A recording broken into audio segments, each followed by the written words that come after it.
it's like rather than us looking to position one or two women in different places and say that it's for all of us, why don't we just dismantle the patriarchy? An inclusive space benefits All of us. Women build economies. Let's not forget the case of India.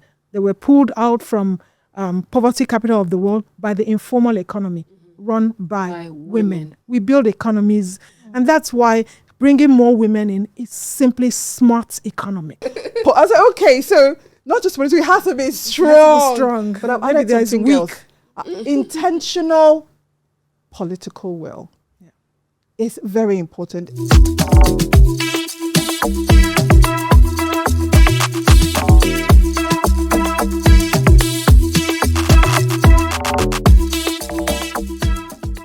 Welcome to the Inclusive Governance Podcast, brought to you by the Nigerian Women Trust Fund, with support from Open Societies Foundation and produced by Skill Hub Consulting, the producers of the Change Makers Circle podcast series. I'm your host, Esther Hadiza Ijiaku, and this is a space where we explore how inclusive governance can impact the participation and the impact on the lives of women, especially women in Nigeria.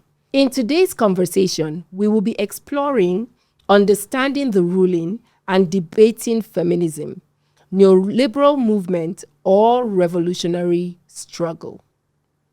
To unpack this mouthful, I have some very inspiring guests with me in the studio today. And first of all, we have Añuli Aniebo. Añuli is the director of HEIR Women Hub and a development professional with almost a decade of field experience in humanitarian work, gender equality, and social inclusion. She has worked across sectors, leading impactful gender-focused programs, advocating for women leadership, and driving grassroots and policy-level change. With her background in psychology, HR, and gender studies, and a career that spans both Nigeria and international organizations, she has been a powerful voice on economic justice, peace building, and women's political participation. She's a recipient of so many awards. And I am stoked. I'm excited because Añuli is joining us in the studio to unpack these many concepts that are in our topic. Welcome, Añuli. Good to have you in the studio. Good morning. Thank you so much for the opportunity. Thank you for joining us. And of course, joining her is Brenda Anugwom. She's the CEO, that's the Chief Executive Officer of the Nigerian Women Trust Fund. Brenda is a lawyer and gender equality advocate with over 20 years of experience working on justice, governance, and women's rights. She held influential roles with Doctors Without Borders. I would not say the French name, Policy Vote Africa, and Nigerian Governors Forum, where she helped align procurement laws across all states. She holds an LL.M in Rule of Law for Development and is widely recognized for her leadership in pushing forward women's political participation in Nigeria. Welcome, Brenda, and thank you for joining us. Thank you so much for having me. I'm excited because Brenda is the CEO of Nigerian Women Trust Fund that is bringing you this podcast. So it means that we have the brain behind the ideas that we're bringing forward in the different episodes. So now that we have the heavy introduction out of the way, and I've introduced my beautiful guests, I want to get a few things out of the way. And we started discussing, even before we sat down in the studio, about the elephant in the room, the words that you just mentioned, and people, hackles are raised, and people are wondering what's going on. Feminism. So in the Nigerian context, and I want to hear from both of you, from your perspectives. In the Nigerian context, how do you define feminism and what does it mean to you personally and politically? Maybe I'll start with Añuli. Thank you so much. You're very right. Those words, right? Those words can trigger somebody or it can re-educate somebody. What feminism means to me is it means inclusion. It means considering every single human being from an intersectional lens. It means not closing the door at anybody. It means whatever it is you're developing, projects, interventions, policies, solution, you are considering every single person. So feminism is not the kind of word that has been translated in our beautiful country, Nigeria. When feminism now flew into Nigeria, unfortunately, it had been having some sort of vibrations that are not accurate. Feminism in Nigeria seems to connote something negative, and it shouldn't be. Feminism in Nigeria seems to look at just one gender, which is for women, and it shouldn't be. We have so many great men and so many great boys who think in feminist lens. You empower your wife, you empower your daughter, you empower the girl child, you ensure that you're fighting for the rights of women in offices. That is feminism. So feminism Usually people don't think about that. They just think of the woman that they don't know on TV, or the woman they don't know on the street, or not really remembering that there are females in their houses that they're doing things for and think that they should have the best life possible. Yes, and that is why we need to keep talking and speaking to this so that we can get our society to reimagine what feminism. Feminism is not a bad thing at all. It's not a bad word. Brenda, I agree. I mean, I concur with both of you. It's not a bad word at all. And yes, once certain words are mentioned, feminism is one, gender is another. People start, getting up in arms. Some get so defensive.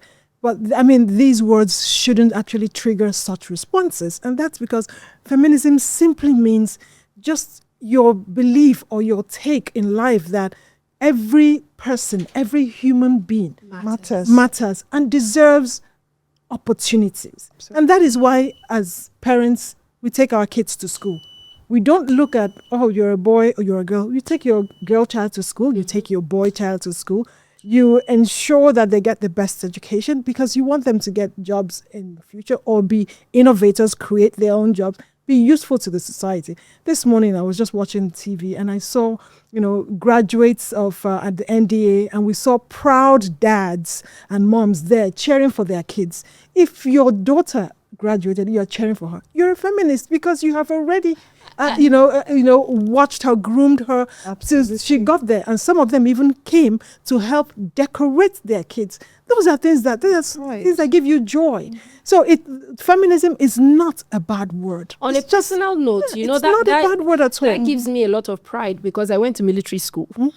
I went to Air Force Girls Military School, and we did the whole 9 in terms of military training and all of that. And one big issue we had was the fact that we couldn't go to NDA, couldn't go to Nigerian Defense Academy. It's in the 90s that girls now had the opportunity to go as regular officers in the Nigeria Defense Academy. So it's brilliant that you noticed, and I mean, you picked on it. Absolutely. And I'm glad you said that, which means we got to a situation where we said, oh my goodness, our women also need this kind of training. That's feminism. You're giving them opportunity to become whatever they want. We have women Air Force pilots. We have women who serve in the army. Navy officers. Absolutely. Yeah. So it's just the equal opportunity that cuts across. Awesome. So, but some argue, Brenda, that contemporary feminism has been co-opted into a neoliberal framework focused on individual empowerment rather than the collective transformation. Do you agree?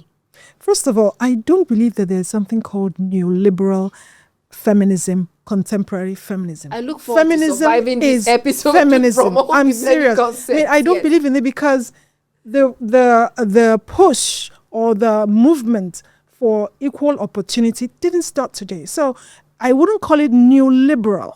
And it's not like contemporary, something that had jumped down from the moon. It has always been there. And let's even look at Nigerian context. Let's even look at the political circle.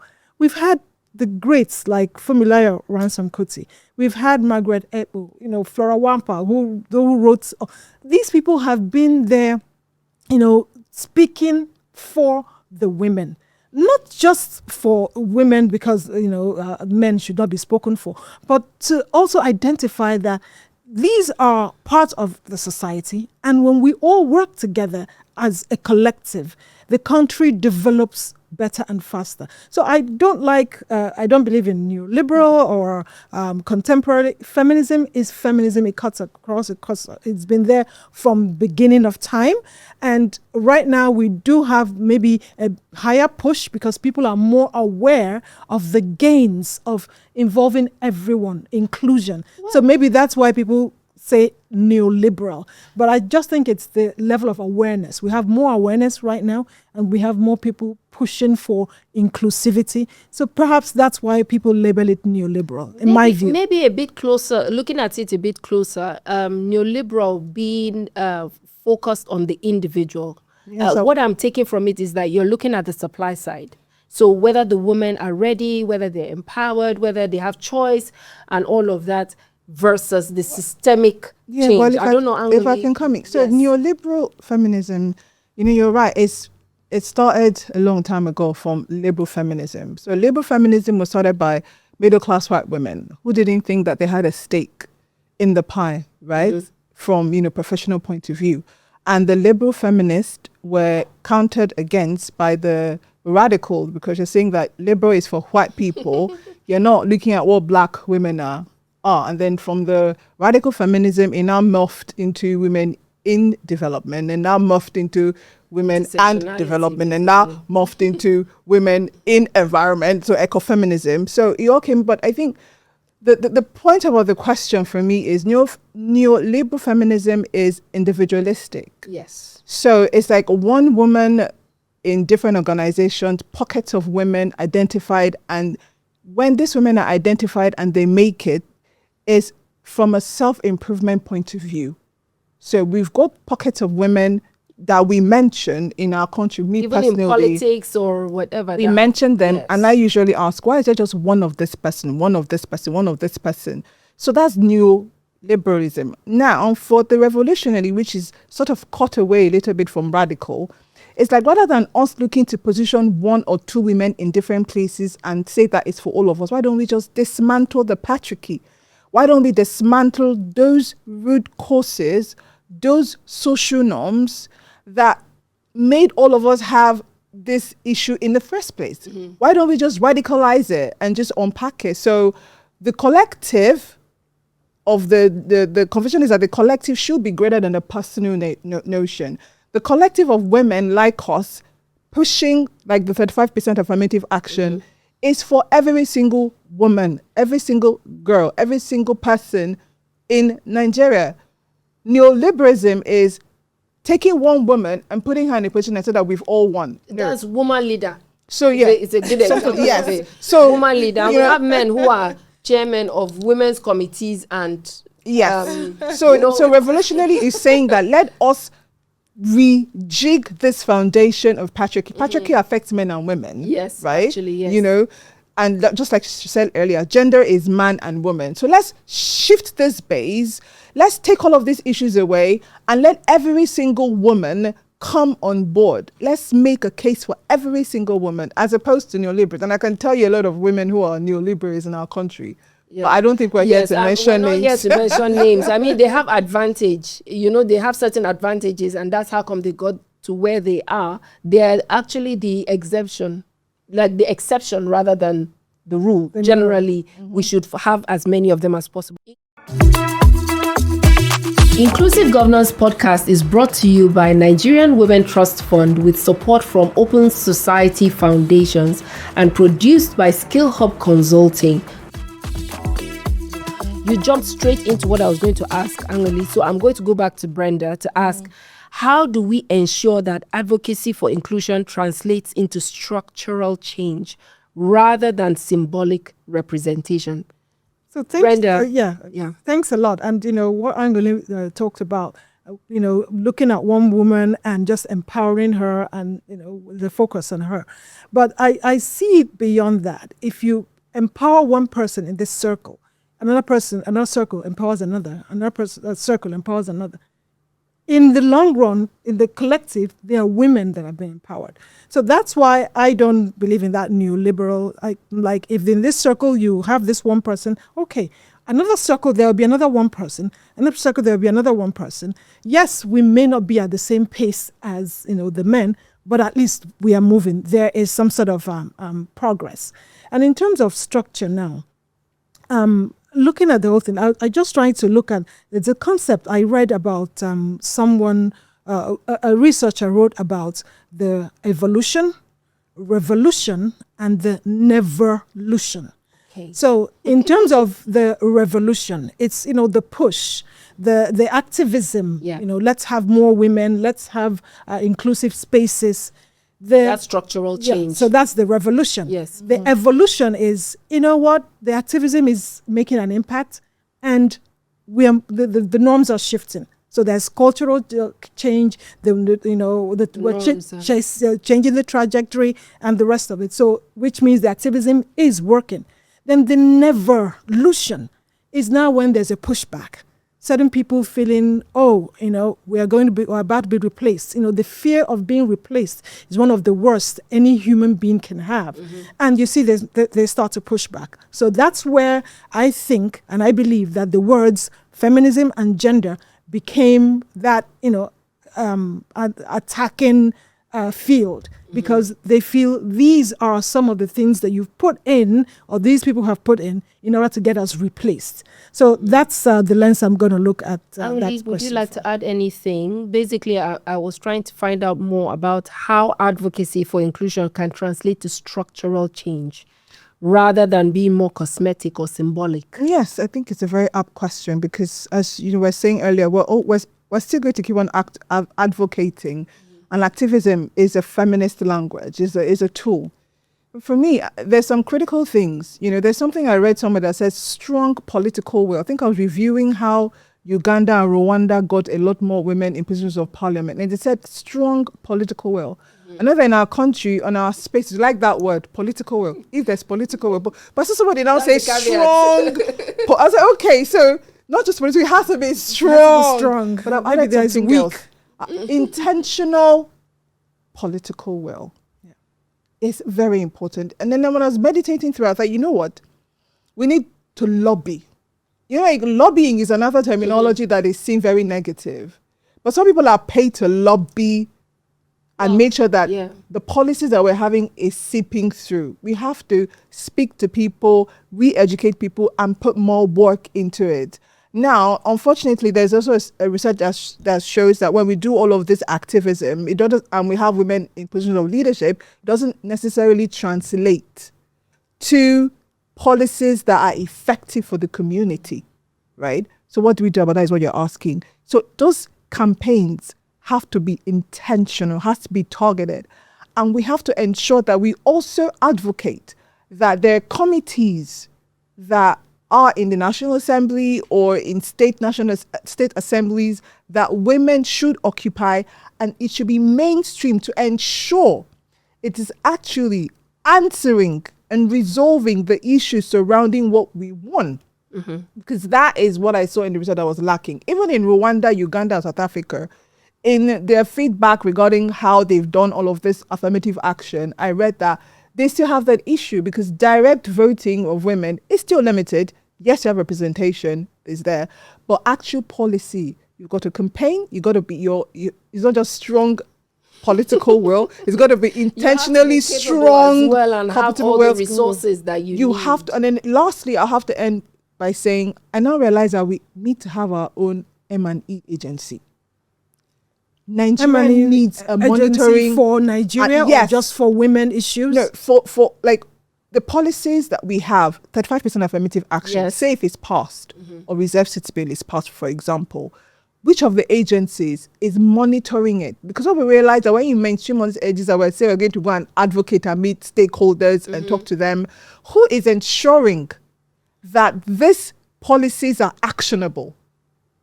We need somebody to do that. Now you're not talking about cost of governance, but I advocate that we have an M&E agency. No, I mean, but sorry, but let me just put, Okay, if it is passed, it becomes a legislation. Yes. So legislation has force of law, so it's stronger than a mere policy.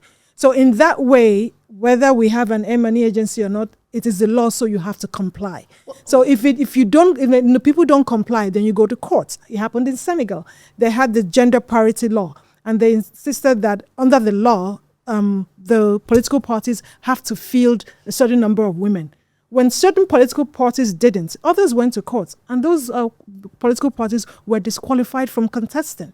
So when there are penalties, and like you just said, once the 35% affirmative action, if it becomes law, or the reserved seats bill becomes law, then it's in our constitution, it's entrenched in our constitution, and there is no way somebody can get up and blatantly avoid what is in the constitution, and nobody calls them out. But there's a way.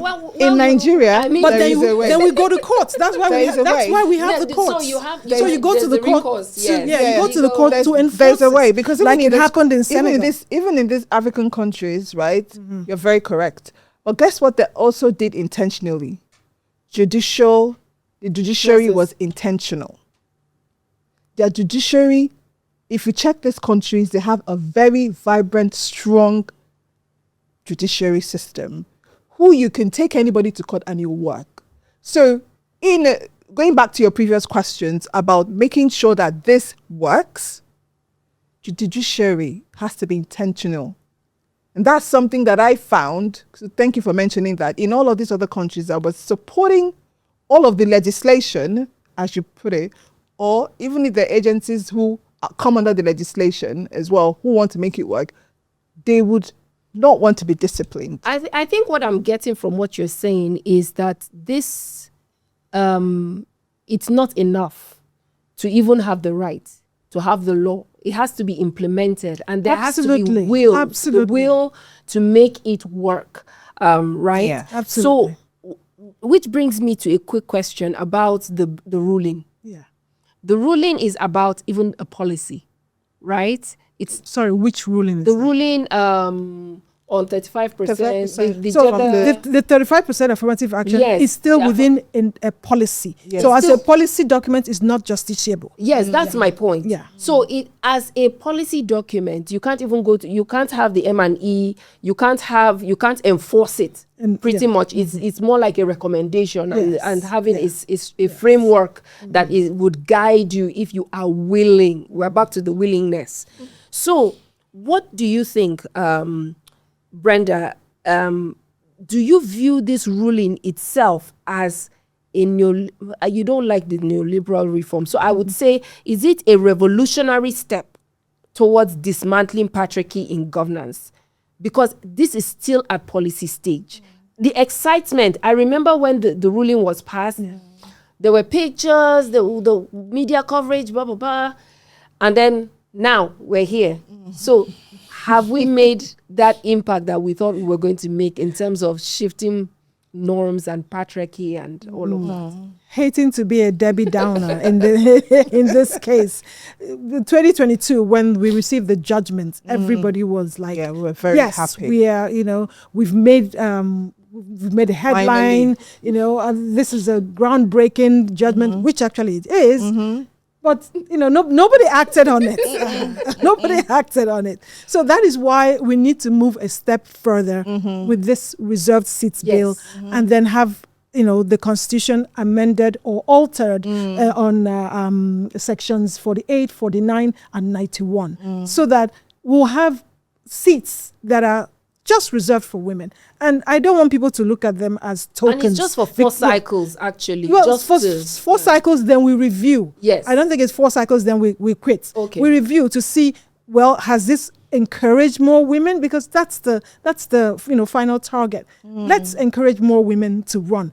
Let's have more women already empowered. In that way, we have more mentors for, younger girls who may want to, be in politics. Because right now, if you talk to any child, I remember during the March 8th Women's Day, we went to a school and we asked children to draw their parents. A child drew a mom, a woman with a turban on her hair and a spoon in her hand.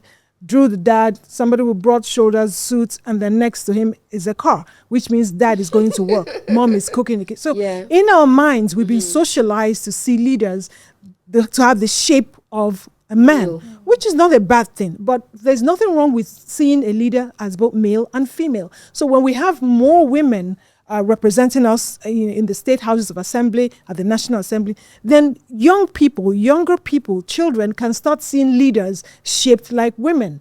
So it's not just only to have them there, it's also to have like some sort of a ripple effect, and so that in the future, more people will be encouraged to run for office, and then you can have more women voting for women.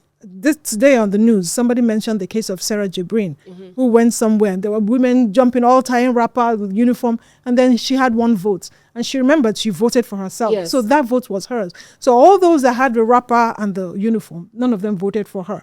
So in this case, we will have now more women voting for women. So it's going to have a lot of ripple effects if this 35%, if this reserved seats bill is passed into. I mean, it even just paints a picture of what is possible. That some people think, they try based on what they see. You have a role model. You have somebody there that shows you that, oh, this is possible. If I try, I can actually get into the National Assembly. But Añuli, I want to come to to affirmative action. Let's just talk about affirmative action in this context.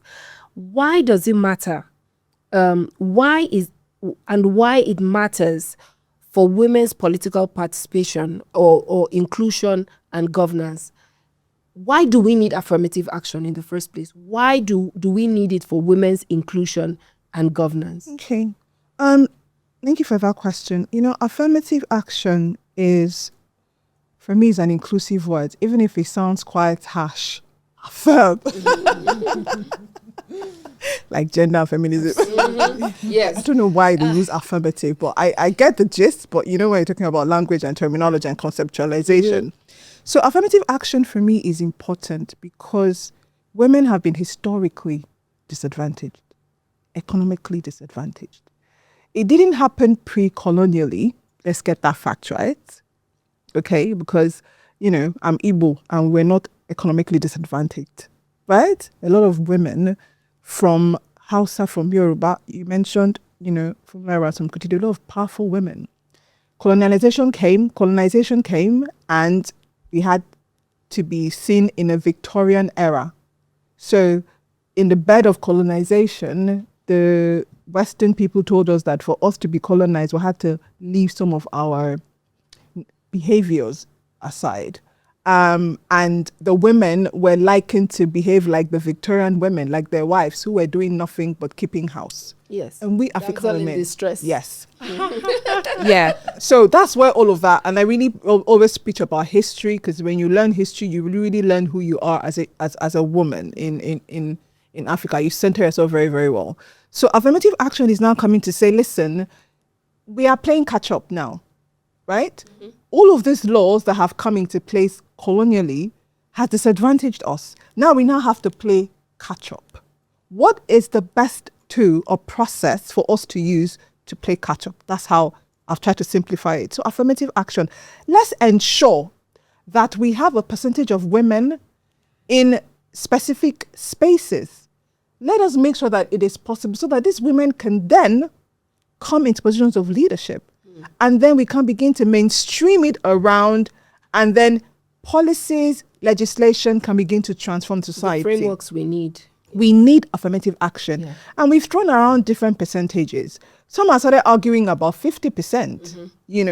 If we keep on taking it back to Nigerian context, which we always have to speak from, 35% affirmative action, they're still jittery about it. Like you said, I love the word you use, up in arms. It's such an amazing word. Yes. And you want to say 50, hello, right? However, what I look at it is that, opportunity to facilitate a session, TIGN session with Women Fund a couple of months ago. And while we're doing our breakout sessions, and I was listening and studying and meditating on what every fantastic participant was saying, I realized that in that particular moment, I was saying to them that, how about while we're looking for 35% affirmative action in the different correct sectors, how about you, as a representative here, take this information back to your local community. Okay, so you landed on me asking Brenda a question around what are the biggest challenges to compliance by political actors and institutions. Okay. Because now you just said, what's wrong with you taking... For the reason why they're not going that far is that there must be some challenges. Absolutely. Or there are some barriers. Absolutely. What do you think about? We can't divorce that from social cultural, and I will leave this social cultural. People will bring religion, but I would say religion is now part of our culture, because culture is the way you live. Mm-hmm. And every day, if you wake up in the morning, you pray, or you pray a certain time, it becomes your culture. It's your way of life. Mm-hmm. So social cultural. And, you also hit it on the head when we had, these people invade, Africa, changed all our culture and took us to, like you said, damsel in distress situation, and women had to be in the background. And politically, women have been in the background. We only have had a few that have tried to stand toe to toe, and still we have that issue. So socially, we have been socialized to see men as, leaders and women as damsel in distress, sitting in the kitchen, cooking. But then we have seen women win accolades for this country, not by cooking. Forget about Hilda Baci. Let's look at talking about the contemporary. Toby Amusan brought glory to this country by running. Sports. She wasn't cooking. And back to back, two whole weeks, women brought accolades back and took, great rewards. The basketballers, the footballers, only for the men to go and lose their matches the next week.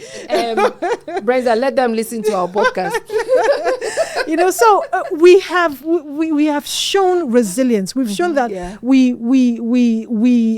hit the target, and then we keep our eyes on the prize. So if women can bring accolades to this country, bring us good names, what is wrong with including us in the leadership space? So what examples, because, now, if we are looking at about 4% in the National Assembly, for example, in politics, that doesn't tell us, it doesn't give us a lot to work with. So are there quick examples of countries where the affirmative action worked? And what can we learn? That's the key thing. What can we learn from them? I know you've mentioned Senegal, you've mentioned South Africa, Rwanda. So what can we learn from them? Yeah, like even if you look from the European countries, for example, Iceland, Norway, Sweden, it's Scandinavians. The Scandinavian. Their prime ministers have been women. Mm-hmm. New Zealand, when we had COVID, the prime minister was that was a country that, I don't have to talk too much, but you see what I mean. Yeah. What can we learn from it? It's obvious. It's glaring obvious, right? Women in positions of leadership, women in political inclusion, we would support the men and make sure that the country is safer. That's what it is. You just need to tap into the resource. And then we prioritize right. Yes, it just helps for all of us to work well. It really does. It benefits men, it benefits women. In African country, Brenda has mentioned, a few Rwanda, Senegal, South Africa, even Namibia. Oh yeah, who's president? Three. She was at the UN. Yes, but she's the president, and I call her Excellency NNN because I honestly cannot pronounce all her N. I'm practicing because a lot of people pronouncing my name properly. So Her Excellency NNN is the first president of Namibia. Look at that. Why do you think she was able to get into that position? Because structures shifted, narratives shifted, right? Patriarchy was just streamlined and affirmative action was put in place. And then I have to close by saying that, you see, this affirmative action, we need to take it to the local councils. Mm-hmm. Because I honestly get tired of the elitist conversation that we normally have and speak to and see women in those positions, which is great, like you said, right? But imagine starting from the bottom, grassroots, let's not call it bottom, starting from the grassroots and start repositioning women in there and start giving them consulorship, local government chairman, putting all of them there. From that angle, from that lens, you're seeing more women in positions of leadership. And it starts becoming a norm. It may not be an entire norm, but it will shift a little bit. People now start getting used to, whether we like it or not, the media is an issue. What you see on TV is what we're all assimilating. You shift the norm, And from the consular base, from that local government, local councillors, schools, even in churches, make women the pastors. Let women be full pastors instead of only the man being the pastor, right? But there are women pastors. Yeah, there are who are pastor misses. Yeah, so you don't exist alone in a whole. I've done the research. Trust me. In this whole entire country, Nigeria, you always have to have a man as the pastor. How many churches have women pastors? They're not up to 3. Even in this Abuja, there's only 1. I know. There's a full pastor. The leading pastor of a whole entire church is one woman. And you see when they're doing programs in Abuja that I've seen in Lagos, you see lineup of men as pastors. If they put any woman there, she's only coming to sing. Come on. Make it make sense, like my Gen Z friend just said. I get your point. And I think something that I really took away from what you said is that there needs to be a pipeline. So you have a pipeline of leadership from the community level coming up. It doesn't have to be somebody already at the top, the elite, that gets there because of the advantages that they have, but everybody deserves a chance. Opportunity. So I will come to the final question, which is, what would you say to young Nigerian women and activists about their role in shaping the future of inclusive governance in Nigeria? I'll take it from both of them. Absolutely. And I'm going to pick from what she just said. Coming from the grassroots, coming from the homes, all politics is local. And everything we do, whether we like it or not, is tied to politics in one way or the other, even the family. But let's also remember that there are some cultural structures. And I'll give you an example. We had meetings with people who are called the Red Cap Chiefs. And when we asked, why is it that there are no women here? They said, we do have the female version of this. They're empowered women, they speak, they bring matters to the fore, and the matters can be discussed. But this is exclusively our preserve. And I respect that, because we've seen that when you try to force things on what used to be, it usually backfires and backfires negatively. So if we maintain those structures, so if you want to be an activist, have good culture. And absolutely. So to be an activist, recognize those cultures, respect the structures, but still pass the message across. And the message being, an inclusive space benefits all of us. Women build economies. Let's not forget the case of India. They were pulled out from poverty capital of the world by the informal economy run by women. We build economies, and anybody who wants to develop needs the other person. You can't have only people who think in one direction. And that's why bringing more women in is simply smart economics. So think as an activist, respect structures, respect culture, but then keep speaking to having all of us in the room, because all of us in the room, with all of us in the room, all of us will succeed. Thank you. I think for me, include more young women in the conversation. Intentionally include more young women in the conversation, because like I always say, whether we like it or not, the baton will be passed down. You can't be there forever. But make sure that we're mentoring and sponsoring young women who will take over. Not just that, not just lip service.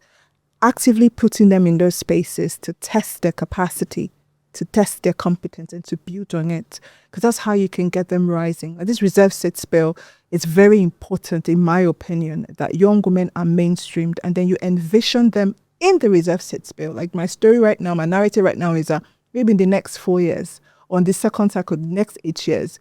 If you start working on it now and start envisioning yourself, you might be running for office in the next 8 years or in the fourth sector. So I strongly believe, because they make up 58% of the youth population, young women, you're not going to do away with them. But I agree with you in terms of the social norms that still stifles us. So it's a way to intelligently reshift that, achieve your social expectations, but know that you can always have everything, maybe not at the same time, but at different times. Incrementally, still works. Wow. It feels like the time just flew by. I want to say thank you to you, Brenda and Añuli, for such a rich and inspiring discussion.